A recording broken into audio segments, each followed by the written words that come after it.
Okay, welcome to Illo Talk Interviews. Today I have Brandon Dayton. This is the third time at bat. I've had some technical difficulties here, so I'm hoping that this one works.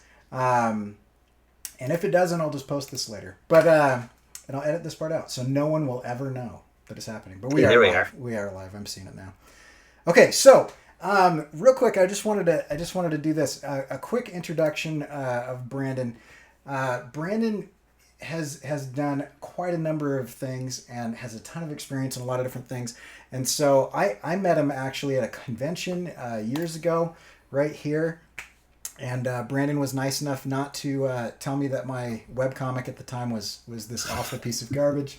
And I actually commissioned him to do a little piece there. And so that's kind of the first time we met. And then since then, I have watched Brandon do all kinds of really interesting things. And I think it was then that I bought the ash can of the Green Monk. And now you've got like a full-on book coming out of Image on that title. And would you just take like 2 minutes and just give us maybe a quick rundown, of kind of your career and how you've gotten to this point? Because you spent some time at some notable companies, and then you decided to kind of bail on that to do your own thing. Would you kind of just take us through that real quick? So I worked in games before I decided to well, I guess when I started to make comic books, I was working in games. So I worked at EA Games. I worked at Disney Interactive, where I made Disney Infinity. It was kind of while I was at, I think, EA that I finished Green Monk. That was the mini comic that you were talking about. And I just had a really great experience with that. And that kind of, I felt like, determined the trajectory of where I wanted to go. I decided that's what I wanted to do, was to focus on making comics. And so I tried to do that while I was working full time, along the way. And I just found it really hard to do both at the same time. And I kept complaining about that to my wife, and finally got to the point where I said, I want to just quit making games, and I want to try just to focus on making comics.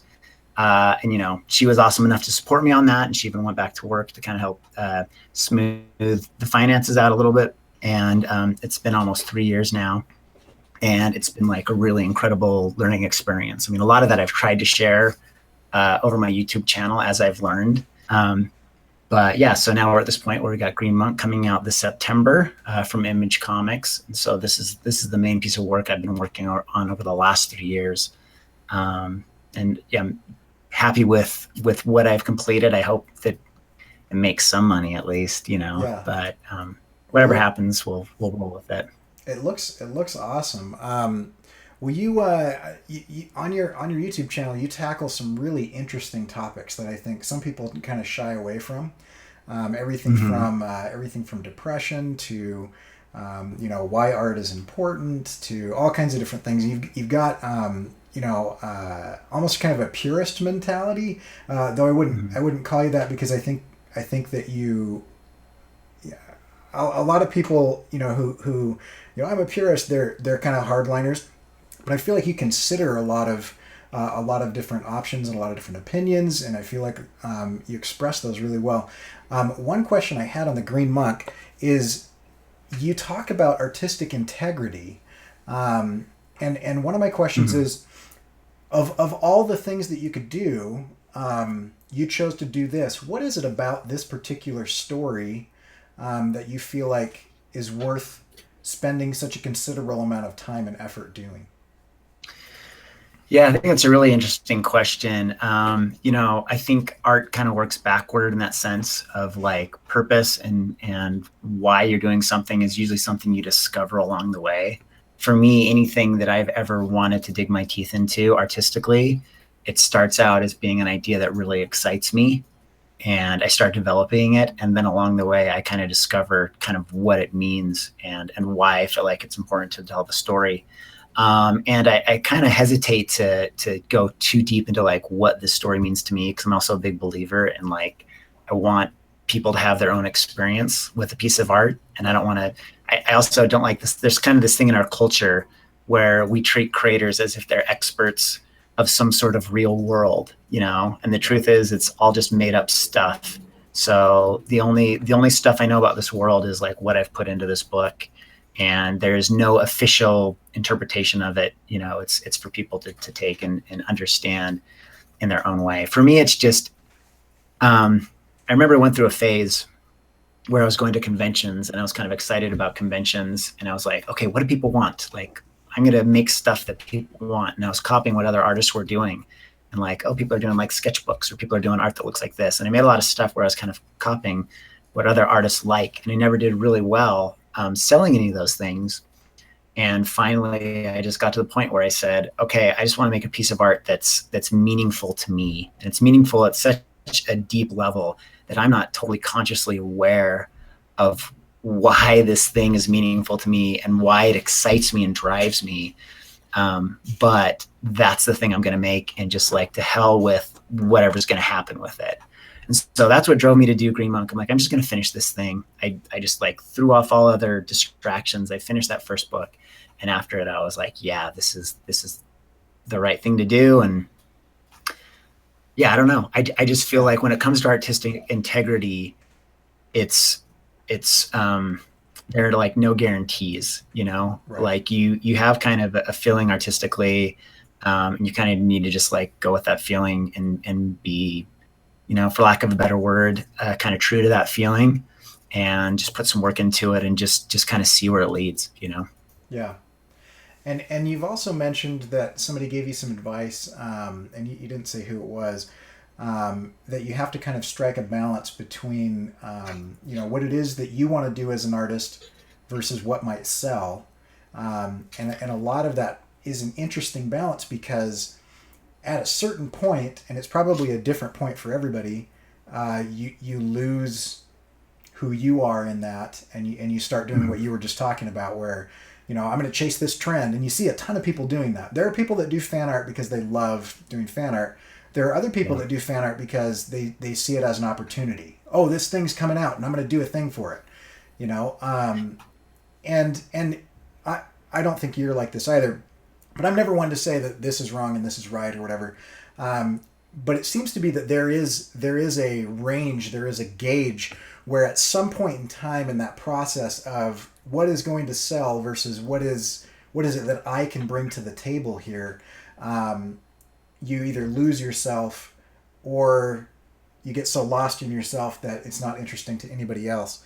What is it that you do to try to gauge that, or is it more of kind of a gut instinct thing?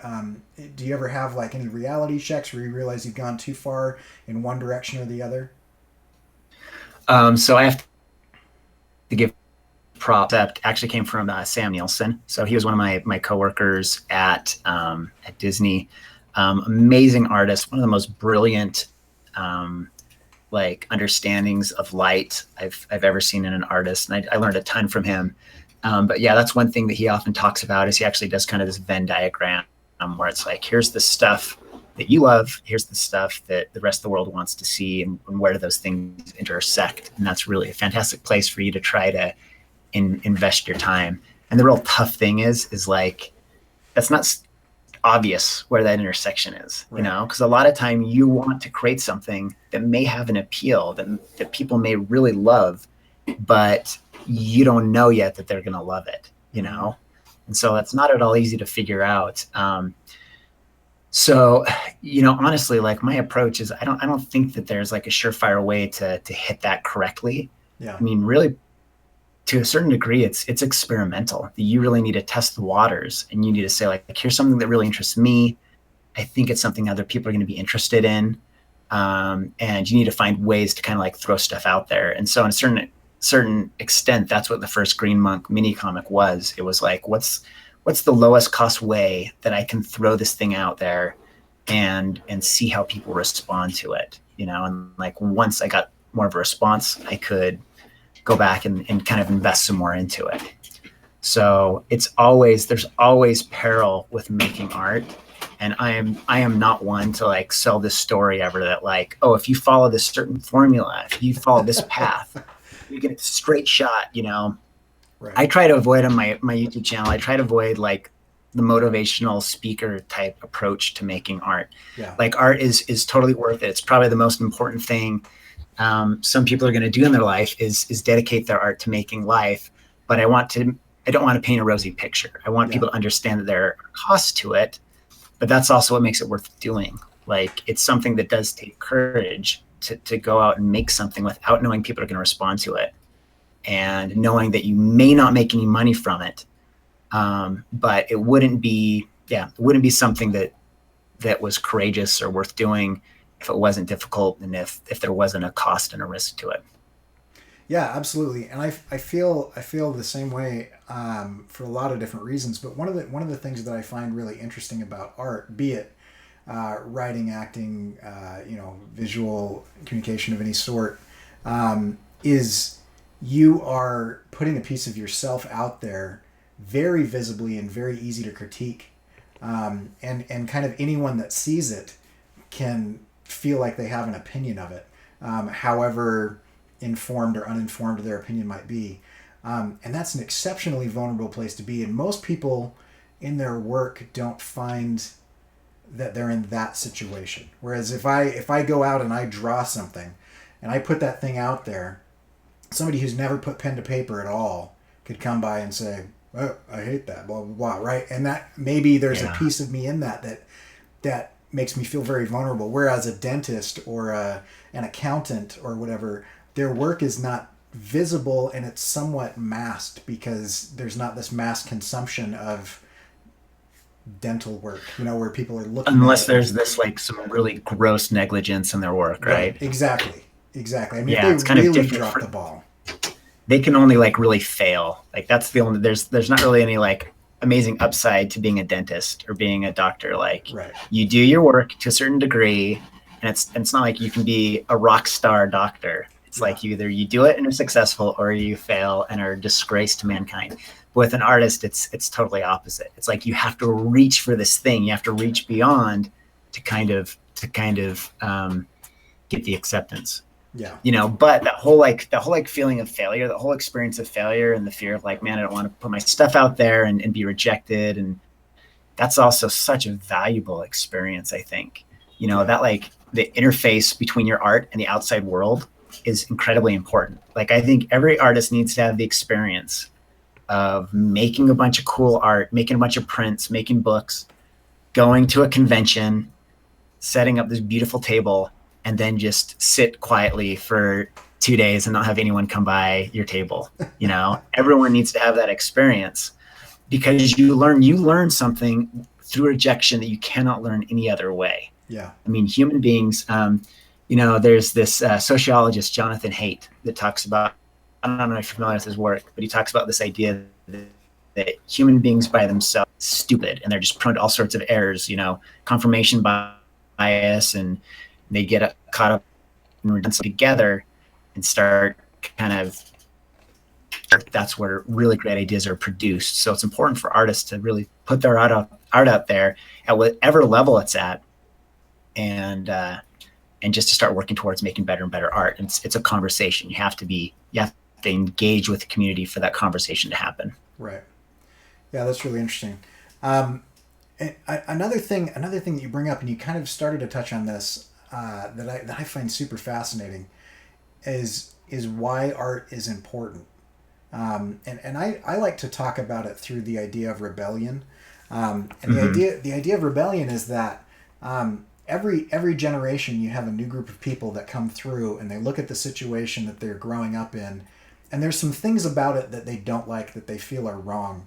And they typically end up rebelling against those things by creation, by making music and making art and making, whatever that kind of sways popular opinion and changes the world. Because it wasn't that long ago that you had villages of people, and you would wake up in the morning, your village would be on fire, and you would just say, well, it was nighttime. That's just what happens when it gets dark. And through this progression of rebellion, it was exceptionally recently that like half of the population of the earth couldn't vote. That people owned people. And each one of these things has happened and changed and is getting better, sometimes incrementally and sometimes in watershed moments. I feel like because of this expression of art. What there's that, but what else is it about art that you find is kind of important to kind of the human experience or the society that we share? And that's a tough one because I feel like I'm always trying to pin that down, and it's really tough to pin down. And I've done a couple different videos where I've tried to kind of explain why I think it's valuable. I think what you're talking about is like super important, Mm-hmm. like this idea that we have a thing in our culture where it's definitely this culture in the Mountain West. It's the kind of work ethic in the Mountain West is very much like keep your nose down, get your work done. That's what makes you a good person, right? Yeah. And yeah, we kind of take for granted that almost everything that we enjoy in our life is the product of someone that was an innovator in some way, or a revolutionary, or an artist. So art does fit in with this ecosystem of things that are meant to try to change, push things forward, innovate, and it plays an important role in that sphere. Yeah, that's interesting. I mean, I definitely think there's kind of like a spiritual aspect to art as well, that Yeah. there is this contemplative role to be played with art, to be able to kind of create some sort of mirror for us to see ourselves and to understand like what life is, I guess, Yeah. So formed, but I think there's something about that helps us to understand ourselves in a way, and that can obviously help us to just get through life, deal with the suffering of life. Yeah, it is an interesting experience because on the one hand there is like the global impact, but on the other hand, and I think this might even be more important, the impact of the art on the artist. Mm-hmm. Is individually one on one. History is read as if it's made by masses and countries, but it's actually individuals. Sometimes moving together, sometimes not. And so when I create something, it is really fascinating that in that process I learn something about myself. When I experience something that somebody else has created, I don't experience it, and you were talking about this with the Green Monk on not giving a single interpretation of what this means. As Mm-hmm. I was reading it, I remember going through it and thinking, oh, that's like this, and that's like this. And I was relating it to things that I've read and things that I've experienced. And I think we both have some similar books that we've read, and there were some stories in those that I was like, oh, I wonder if this is something from that.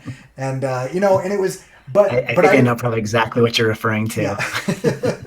But I didn't experience it like you intended or that you expected. I experienced it because I brought things to it, and I experienced, and it's a really interesting thing. And I find art fascinating because one of the things about it that's interesting is it is exceptionally difficult in a number of ways, psychologically, emotionally, physically. It takes a toll, and it's very hard. Yeah. And it's interesting that we do it because most things that are like that we tend to avoid. If something hurts, I tend to avoid that thing, right? Yeah. If I put my hand in the fire, it hurts. I know not to put my hand in the fire anymore. But with art, there's some sort of progression in that struggle that I think is kind of cool. What are some of the things that you have maybe come across or learned or bumping up against or improved as you kind of struck out on your own to do this? Yeah, well, Andrei Tarkovsky, he has said in his book, what's it, Sculpting in Time, that the artist must suffer for their art. So, and I definitely think that is part of making art.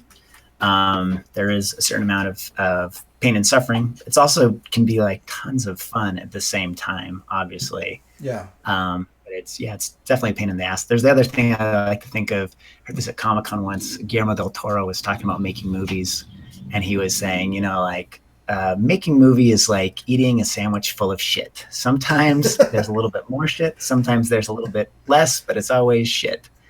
Yeah, and that's the case with making art. And one of the really interesting things is you find when you make something is that it always kind of takes on a mind of its own. Like I feel like sometimes we want to fit art into this paradigm that we bring to a lot of other things, that it's something that can be engineered. It's like, okay, we create a plan for it, we create a blueprint, and then we create this thing based on this blueprint. And there does need to be some of that comes along with making art.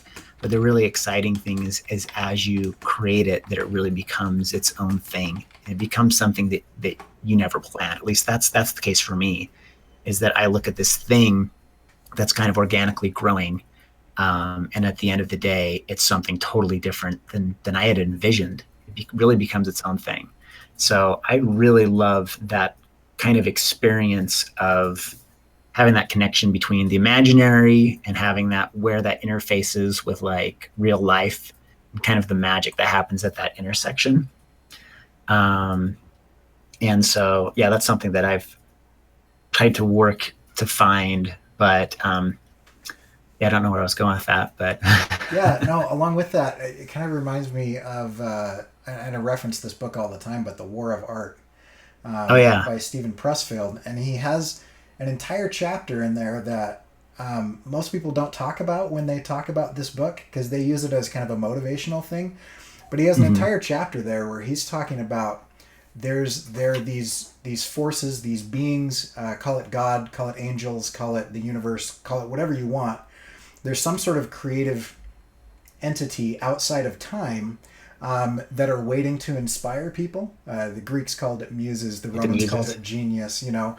And he goes through and he talks about this really interesting thing that that we are conduits of that we, that maybe, this symphony had been trying to get into the world for a long time, but Beethoven was the only one that listened, or Beethoven was the only one that was willing to sit down and to work and suffer and struggle to make that happen. And it's this really interesting thing that most people, when they really think about actual creation, there is some sort of like spiritual element to that. Whether you're religious or not, there's something that is more than you, and there's something that is it ends up more than what you produce. There's more meaning, there's more work, there's more something to that, because you are willing to show up at the table and sacrifice and make that effort.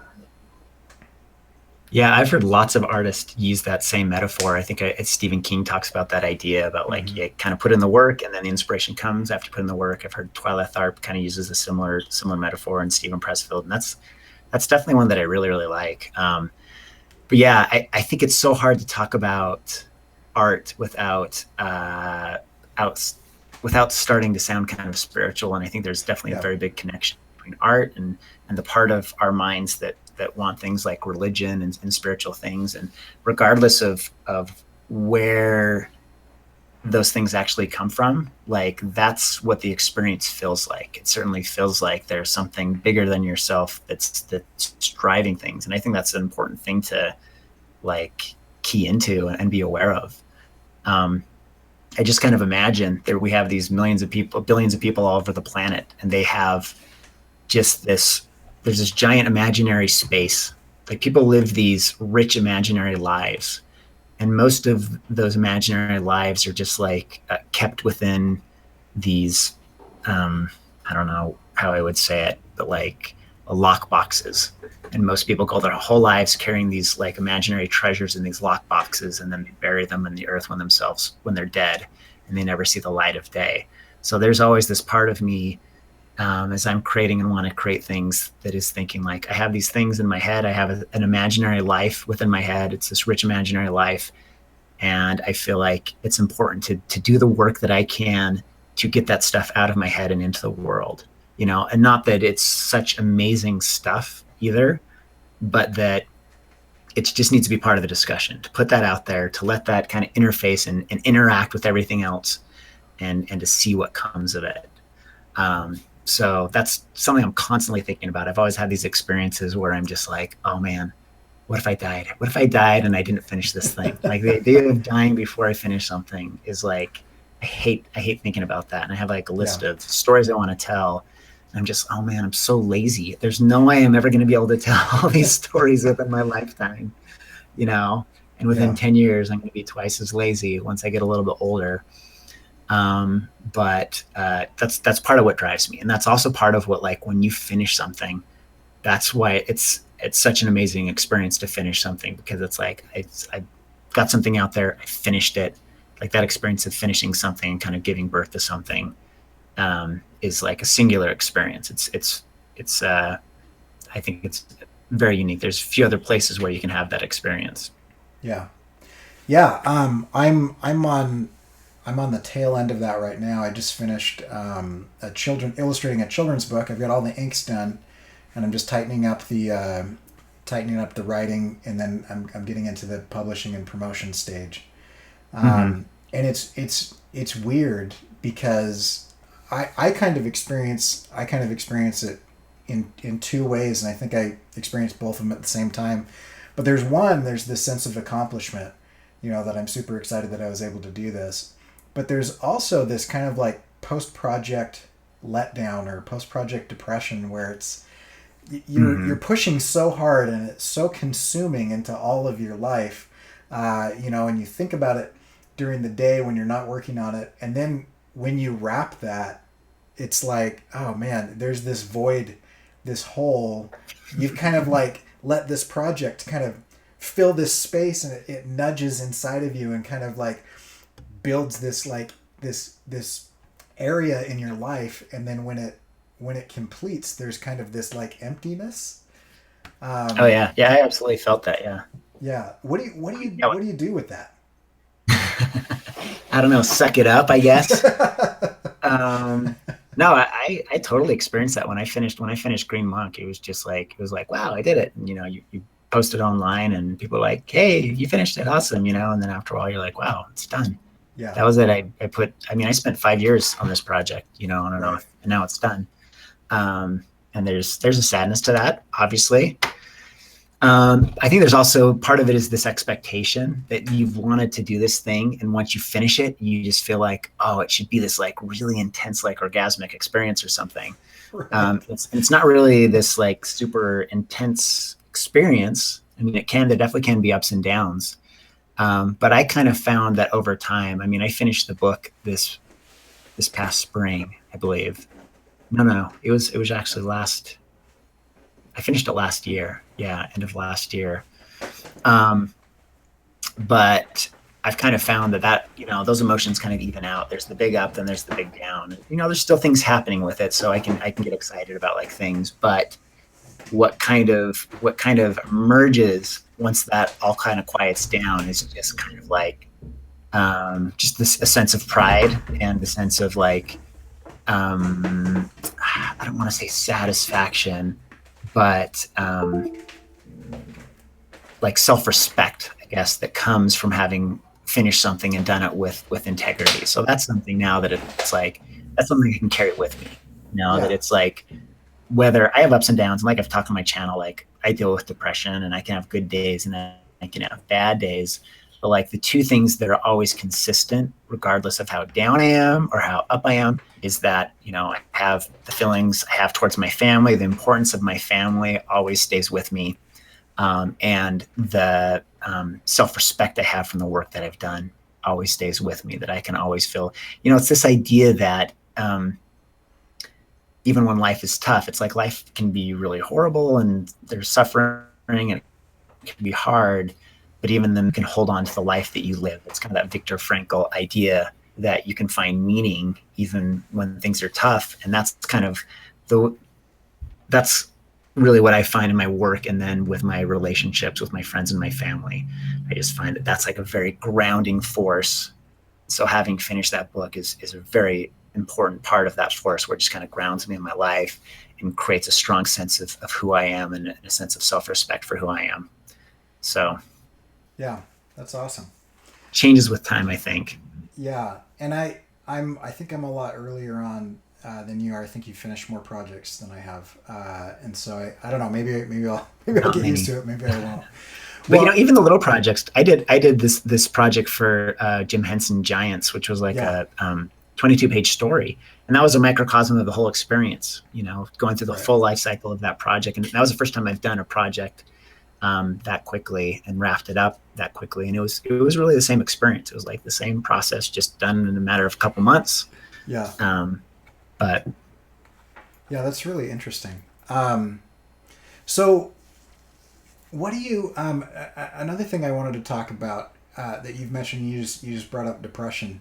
There seems to be, and I don't like the myth of the suffering artist or the myth of the starving artist, but there does seem to be some truth to when you begin to open yourself up, you also kind of open yourself up to that vulnerability, which tends to have some kind of depression or anxiety or things with that. Do you think that, this is kind of a chicken or egg question, do you think that it tends to be that people who are inclined that way also tend to be inclined towards art? Or do you think that when somebody chooses to bring art into their life, that they also choose to invite an extra amount of vulnerability that might open them up to things that they hadn't experienced before along those lines? So I have kind of a theory about this, and I think that there's a lot of different personality types and reasons why people create art. And but this is one theory I kind of have for my particular experience with depression and why it may lead to me making art. Like I think there's this concept of like people that are pioneers. Like, why does someone decide that they want to leave their village that their family has lived in for hundreds, maybe thousands, and go with another place? So I think just by like the random nature and deviations of evolution, you're going to have a certain amount of people in any population that just are dissatisfied, right? That they're like, everyone else likes this little village, I'm not crazy about this little village, so I'm going to go look for something better, and rather than sit there and try to work through it, they're like, I'm going to go look for something better. They go across the hill, and maybe some of them end up falling in a pit and dying, or getting eaten by bears, but some of them go out there and they find like, oh, this beautiful new place by a lake, and they build a new village, and it's an even better village. And so I think that's kind of, there may be some sort of like evolutionary thing that advantages people that are dissatisfied, and so depression is kind of this thing that at least I think for me, I carry with me, because it was to the advantage of someone in the past to motivate them to try something different and go somewhere else. So I kind of think that's part of it. It's just kind of this dissatisfaction. I mean, you talked about people that see the world and see problems with the world and they want to change it. And I think that's always kind of how I felt, that I look at things and I'm like, I don't feel comfortable with the way this is. Like, why don't I feel comfortable with the way this is? And it's kind of those dissatisfactions drive me to try to find answers that I'm satisfied with, or that kind of help me to be more satisfied. And it may not even be that those things are necessarily wrong, but it's just the way that I kind of interface with those things that drives that. So I think there may be something to that, but it's just like by nature, I'm kind of dissatisfied with things, and it makes me depressed, but it also kind of drives that a little bit. So I don't know, but I mean, I think there's other people that are able to be creative and have very rich and joyful lives. So I personally feel like if you can figure out a way to do both things, like that's like even better. I certainly don't want to like tell people that they have to like suffer to be artists, or to like romanticize it, because I have seen some people suffering just from really horrible decisions and lifestyle choices and serious mental illness, and that it keeps them from being more prolific artists. There's some out there that suffer heavily from mental disorders and things like that, and I don't see that it contributes to their work. yeah, it's definitely not something that you should seek out. But it's interesting that you brought that. I remember at one point in time, I was younger, much younger, and I was complaining to a coworker about this situation that we had at work, and then I just said, what, this is my third place that I've worked, and I keep running into the same issues, and I wonder if I'm ever going to be satisfied. And he started laughing, and then he said, Cory, you're never going to be satisfied. You don't have the personality that is ever going to be okay with anything. Yeah. And I was like, it was really interesting. And then I started to think that that was probably an integral part of my personality and one of the reasons why I'm driven to create. And I think whether that takes the form of that you're never happy with the work that you produce, whether that takes the form of constant drive or anxiety or depression or dissatisfaction with the situation that you're in, or the dissatisfaction with the world at large, or whatever. That at some level, any artist who is going to continue to push and drive and strive to become better and work and struggle, I think that I would completely agree. There has to be some level of dissatisfaction. I mean, I gauge the quality of my work based on how long it takes me to hate it after I'm done. And if it's a couple hours, then it's probably on par with everything else. If it takes me a day or two, that's probably one of my better pieces. But Yeah. But I think if I ever got to the point, and I've talked to a number of people where I was like, man, this is amazing, and a month later I'm like, this continues to be amazing, then something will have gone wrong. I'll have plateaued or whatever. Whenever I get to the point where I can't see room for improvement and I'm completely 100% satisfied, there's a lack of growth there, I think, that's happening. So Yeah. That's interesting. I mean, I would like to get to the point just where I could use it selectively as a tool.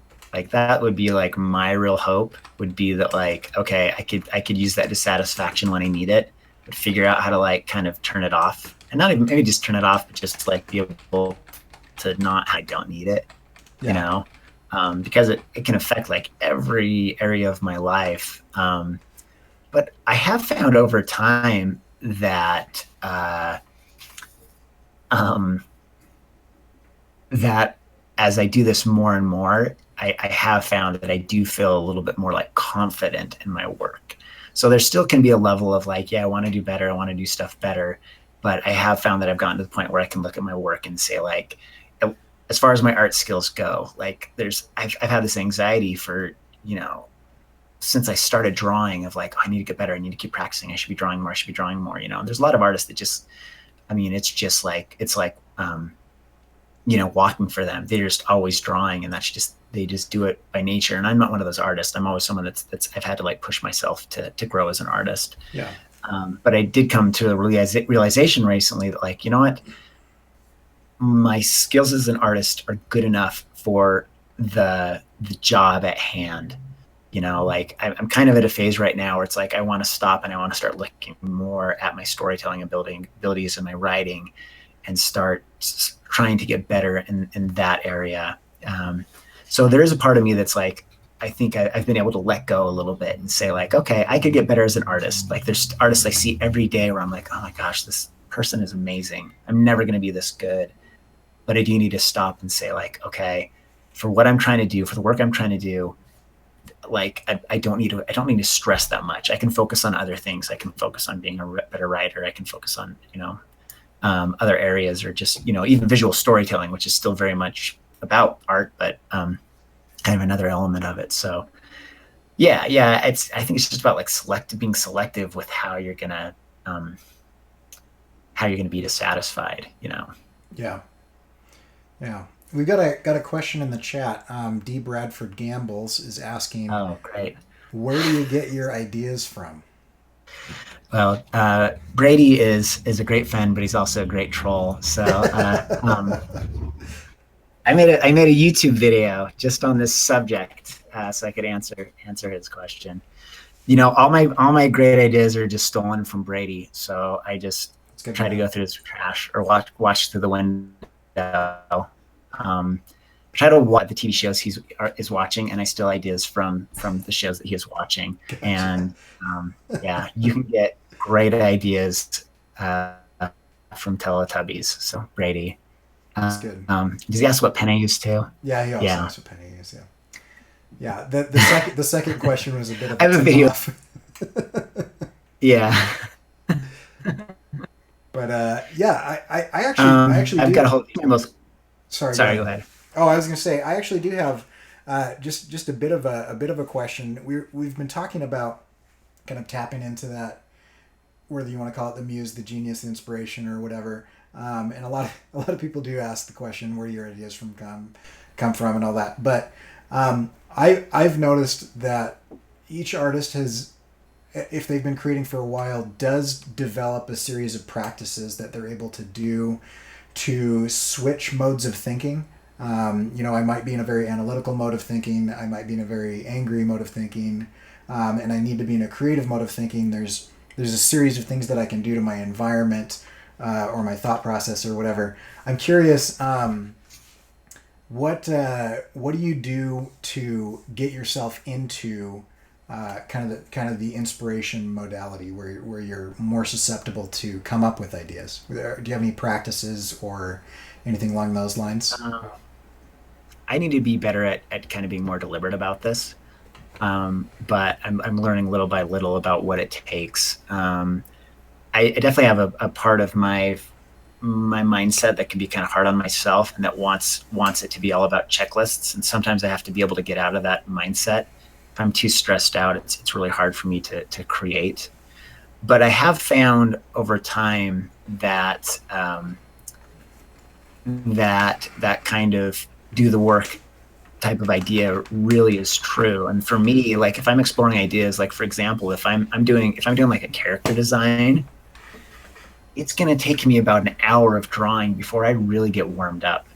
Like that's how long it takes before I really feel like I can start accessing kind of more interesting ideas and kind of get more deeply into it. I've had a lot of people reference this book, Deep Work. Yeah. So I need to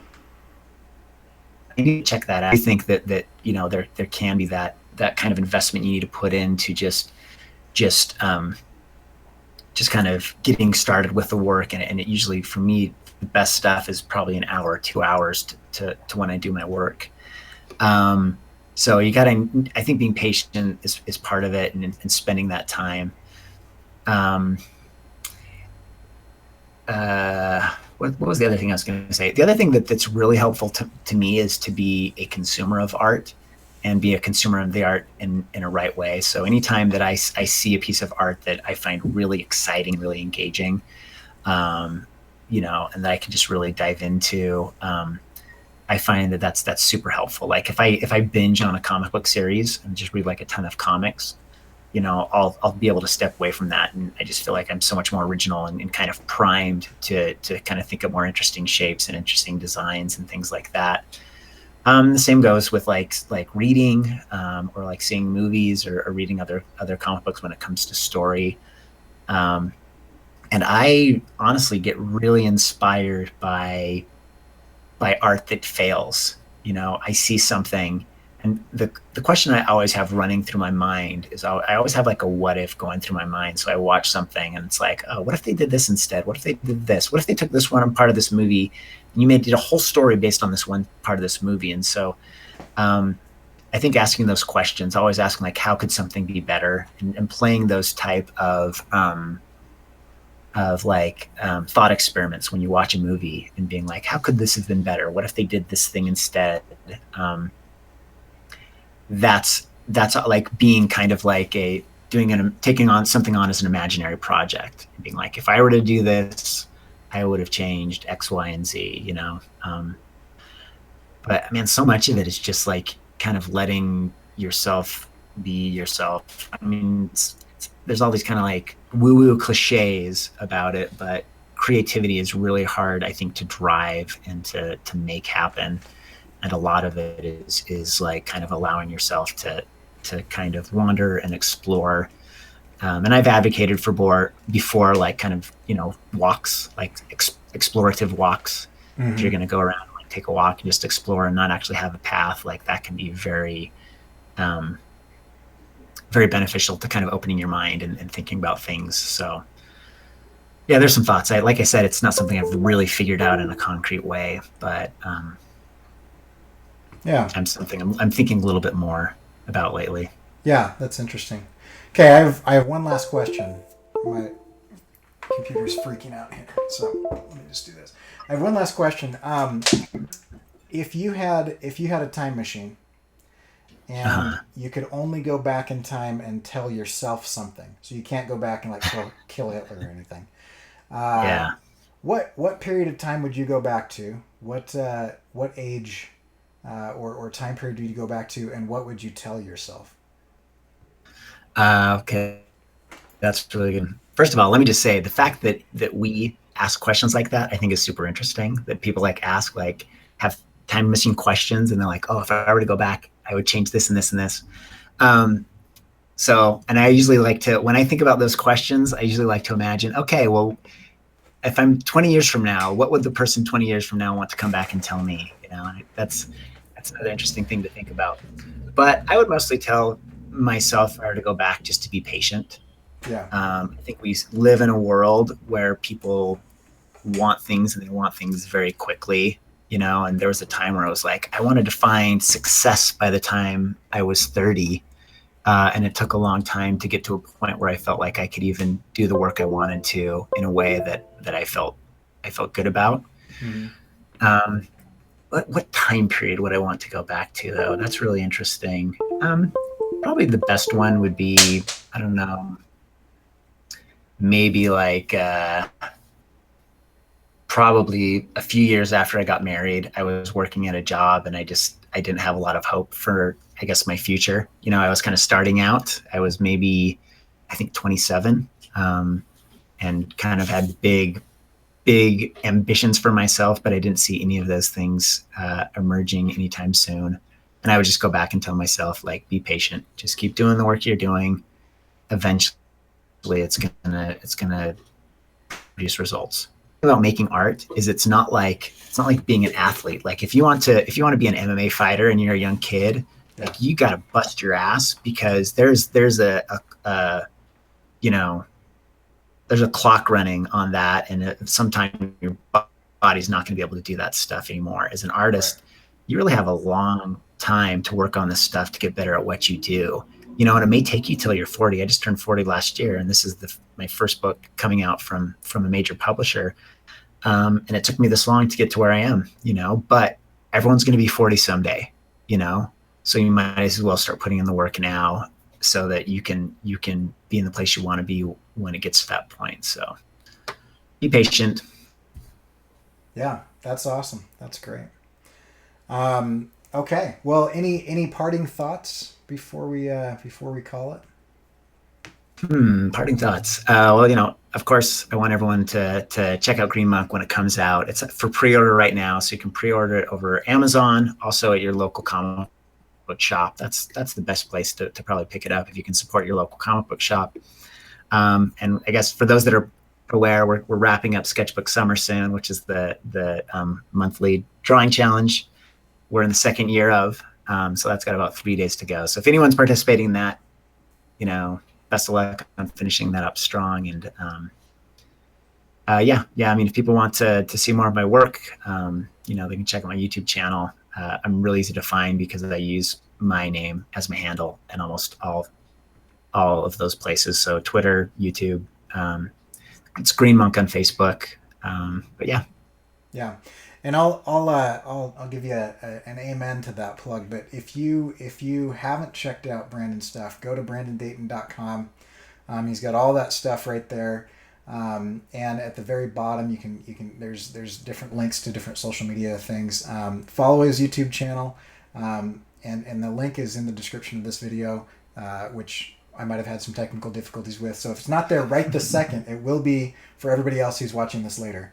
But yeah, go check that out. Pre-order the Green Monk, and you can read a few of those pages now if you're on Tapas. You can get up on that. Mhm. But yeah, it's been a pleasure. Thanks for coming on. Yeah. And Thanks so much for having me, Cory. yeah, we'll have to do it again at some point in Yeah. time. Are you gonna be at Salt Lake Comic Con this year? I'll probably drop in just to say hi to everyone. I Okay. didn't I didn't check things out early enough to get a table, but Okay. I actually haven't tabled there for 3 or 4 years. I just usually go and say hi to everyone and then Okay. leave. Cool. Yeah, I got But I'll my probably be there. I got my first table, so Uh, I have no idea what I'm doing. I'm gonna be that guy that you described that's sitting there and nobody comes over to his good, table. good. But yeah, You'll be a better man for it. Yes, I'm hoping to avoid that, but if it happens, I'll just remember I'll that say you hi. said I'll get at least one. We'll get at least Yeah. get at least two coming by. All right, yeah. So go check out BrandonDayton.com. Subscribe to his channel if you want to check out my stuff. Links are down here underneath me on Twitter, Instagram, YouTube, and you're on my channel now. So if you haven't subscribed yet, subscribe, hit that bell, and we will catch you guys later. Thanks for showing up.